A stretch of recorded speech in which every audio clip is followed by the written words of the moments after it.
On what basis ಈ judgment ಕೊಡ್ತಾರೆ ಅಂತ? ಅದೇ ಈಗ ಅವ್ರ ಇಂಜಿನಿಯರು ಇವ್ರ ಇಂಜಿನಿಯರ್ಗಳು technical report emotional report politics ಎಲ್ಲ ಸೇರಿಕೊಂಡು ಅದು ಎರಡು ಜುಡಿಷಿಯಲ್ ಅಥಾರಿಟಿ ಅಲ್ಲ. ಹಾ ಹೌದು. ಸಿ ರೆಗ್ಯುಲೇಟರಿ ಅಥಾರಿಟಿನೂ ಜುಡಿಷಿಯಲ್ ಅಥಾರಿಟಿ ಇಲ್ಲ, ಅಪಲೇಟ್ ಅಥಾರಿಟಿನೂ ಜುಡಿಷಿಯಲ್ ಇಲ್ಲ. ಇದು ಎರಡೂ ಬಂದು quasi judicial authorities, not judicial authorities.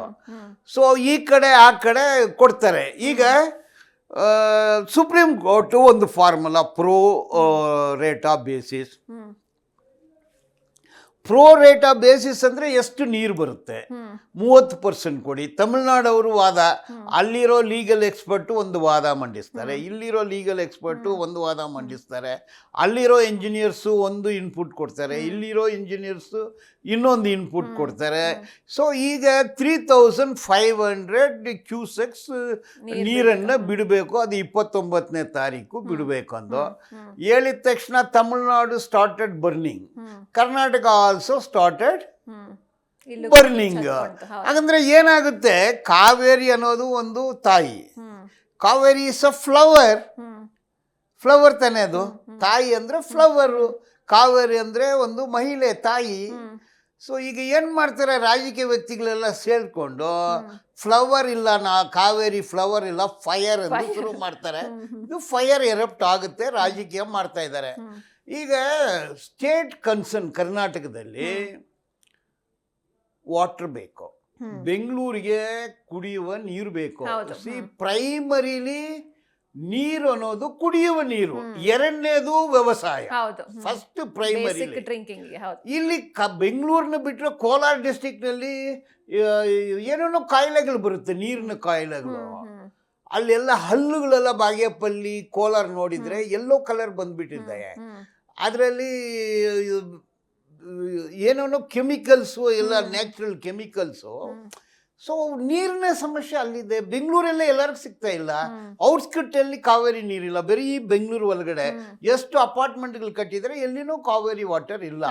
So ಕರ್ನಾಟಕದಲ್ಲಿ ಕುಡಿಯುವ ನೀರು ಕಷ್ಟ ಇದೆ. ಈಗ ಮಂಡ್ಯ, ಕೋಲಾರ, ಬೆಂಗಳೂರು, ರಾಮನಗರ, ಚಿಕ್ಕಬಳ್ಳಾಪುರ, ಎಲ್ಲ ಡಿಸ್ಟ್ರಿಕ್ಟ್ಗಳಿಗೂ ನೀರು ಬೇಕಾಗುತ್ತೆ, ಕುಡಿಯುವ ನೀರು.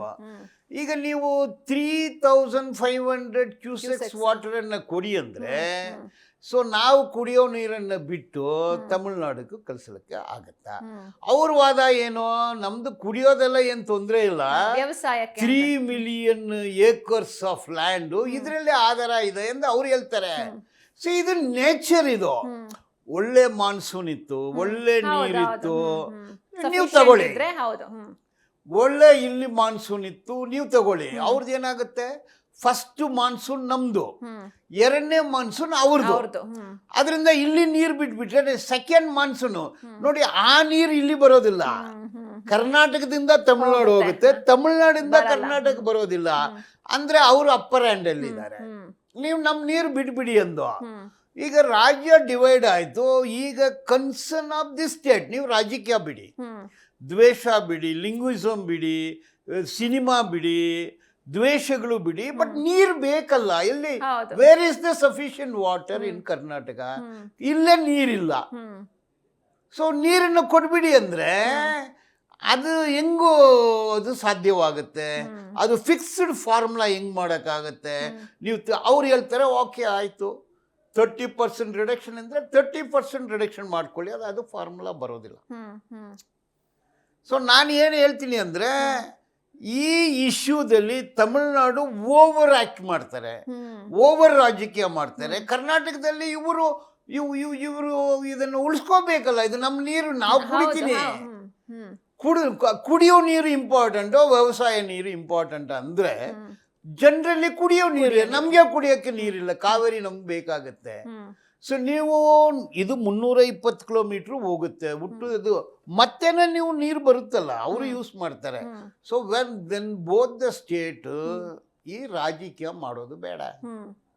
ಈಗ ಅವರು ತಮಿಳ್ನಾಡು ಚೀಫ್ ಮಿನಿಸ್ಟರ್ ಇಲ್ಲಿ ಬರ್ತಾರೆ, ಇಲ್ಲಿರೋ ಚೀಫ್ ಮಿನಿಸ್ಟರ್ ಮಾತಾಡ್ತಾರೆ.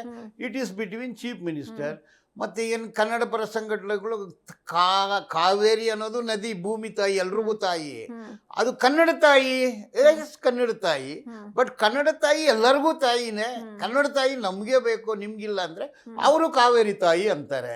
ಆದರೆ ಅದು ತಮಿಳ್ನಾಡು ಕಾವೇರಿ ತಾಯಿ ಅಂತಾರೆ, ಇವರು ಕರ್ನಾಟಕ ಕಾವೇರಿ ತಾಯಿ ಅಂತಾರೆ. ಇದು ಹ್ಯೂಮನ್ ಬೀಯಿಂಗ್ ಕ್ರಿಯೇಟೆಡ್ ಇಶ್ಯೂ. ಇದು ಹ್ಯೂಮನ್ ಬೀಯಿಂಗ್ ಕ್ರಿಯೇಟೆಡ್ ಇಶ್ಯೂ. ಇದರಲ್ಲಿ ನಾನು ಏನು ಹೇಳ್ತೀನಿ ಅಂದರೆ, ಹ್ಯೂಮನ್ ಅಂತೀವಿ. ಹ್ಯೂಮನ್ ಅನ್ನೋ ಒಂದು ಪದ ಎಲ್ಲಿಂದ ಬರುತ್ತಂದ್ರೆ, ಹ್ಯೂಮಸ್ ಅನ್ನೋ ಪದದಿಂದ ಬರುತ್ತೆ. ಅದು ಲ್ಯಾಟಿನ್ ವರ್ಡು. ಹ್ಯೂಮಸ್ ಅಂದ್ರೆ ಮಣ್ಣು. ಮನುಷ್ಯ ಹುಟ್ಟೋದು ಮಣ್ಣು, ಸಾಯೋದು ಮಣ್ಣು. ಅದಕ್ಕೆ ಮನುಷ್ಯ ಅನ್ನೋನು ಮಣ್ಣೆ. ಅದಕ್ಕೆ ಇನ್ನೊಂದು ವರ್ಡ್ ಹ್ಯೂಮಿಲಿಟಿ. ಹ್ಯೂಮಿಲಿಟಿ ಅಂದರೆ ಯಾರು ದೊಡ್ಡವರೆಲ್ಲ, ಯಾರು ಕೆಳಗಡೆ ಅಲ್ಲ, ಎಲ್ಲ ಸಮಾನತೆ. So humus, human, humility. But ಇದು ಏನು ಮಾಡ್ತಾ ಇದ್ದಾರೆ ಅಂದರೆ, ತಮಿಳ್ನಾಡು ರಾಜಕೀಯ ವ್ಯಕ್ತಿಗಳು ಹ್ಯೂಮಿಲಿಯೇಟ್ ಮಾಡ್ತಾರೆ. ಕರ್ನಾಟಕ ರಾಜ್ಯ ವ್ಯಕ್ತಿಗಳು as A counter blast they are also following humiliation. ಈ ಹ್ಯೂಮಿಲಿಯೇಷನ್ ಇಂದ ಈ ಹೋರಾಟಗಳು, ಈ ಕಿತಾಪತಿಗಳು, ಈ ಫೈಟ್ ಎಲ್ಲ ಶುರು ಮಾಡುತ್ತೆ. ಬಟ್ ಕೊನೆಯಲ್ಲಿ ಡ್ರಿಂಕಿಂಗ್ ವಾಟರ್ ಬಾರಿ ಬಾರಿ ಇಂಪಾರ್ಟೆಂಟು.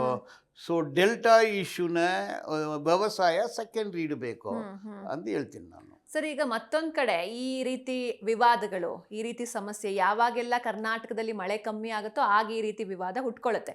ಸೊ ಇದಕ್ಕೆ ಶಾಶ್ವತ ಪರಿಹಾರನೇ ಇಲ್ವಾ ಸರ್ ಹಾಗಾದ್ರೆ? ಶಾಶ್ವತ ಪರಿಹಾರನೇ ನಾನು ಹೇಳಿದ್ದು. ಎಮೋಷನಲ್ ಆಗಿ ತಗೋಬೇಡಿ, ಸೈಂಟಿಫಿಕ್ ಆಗಿ ತಗೊಳ್ಳಿ, ಟೆಕ್ನಿಕಲ್ ಆಗಿ ತಗೊಳ್ಳಿ. ವಾಟ್ ಈಸ್ ದಿ ಬೆಸ್ಟ್ ಅಂತ ಹೇಳಿ. ಈಗ ಸುಪ್ರೀಂ ಕೋರ್ಟ್ಗೆ ಹೋಗುತ್ತೆ, ಒಂದು ಗ್ರೂಪ್ ಆಫ್ ಲಾಯರ್ ತಮಿಳ್ನಾಡಿಂದ ಹೋಗ್ತಾರೆ, ಒಂದು ಗ್ರೂಪ್ ಆಫ್ ಲಾಯರ್ಸ್ ಇಲ್ಲಿಂದ ಹೋಗ್ತಾರೆ. ಇವರು ಅಲ್ಲಿ ಡೆಲ್ಲಿನಲ್ಲಿ ಲಾಯರ್ಗಳನ್ನ ಎಂಗೇಜ್ ಮಾಡ್ಕೊಳ್ತಾರೆ. ಅವರು ಪಾಲಿಸ್ ನಾರಿಮನ್ ಅಂದರೆ ಇವರು ಇನ್ನೊಂದು ಈಕ್ವಲ್ ಅಂಡ್ ಇನ್ನೊಂದು ತುಷಾರ್ ಮೆಹ್ತಾನ ಎಂಗೇಜ್ ಮಾಡ್ತಾರೆ. ಕೋಟ್ಯಾಂತರ ರೂಪಾಯಿ ಖರ್ಚು ಮಾಡ್ತಾರೆ. ಫೈನಲಿ ಏನು ಮಾಡ್ತಾರೆ, 2 different technical reasons, scientific reasons, requirement ಇದನ್ನೇ ಪ್ಲೇಸ್ ಮಾಡ್ತಾರೆ. ಅಂದರೆ ದೇರ್ ಇಸ್ ನೋ ಕನ್ಸಿಸ್ಟೆನ್ಸಿ.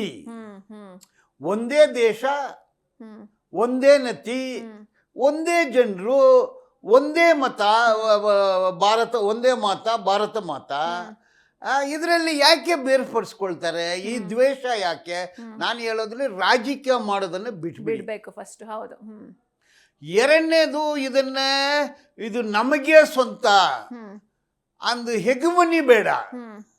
ಒಂದು ರಿಯಾಲಿಟಿಯಾಗಿ ಯೋಚನೆ ಮಾಡಿದರೆ ಈ ಗೊಂದಲಗಳನ್ನು ಅವಾಯ್ಡ್ ಮಾಡಬಹುದು.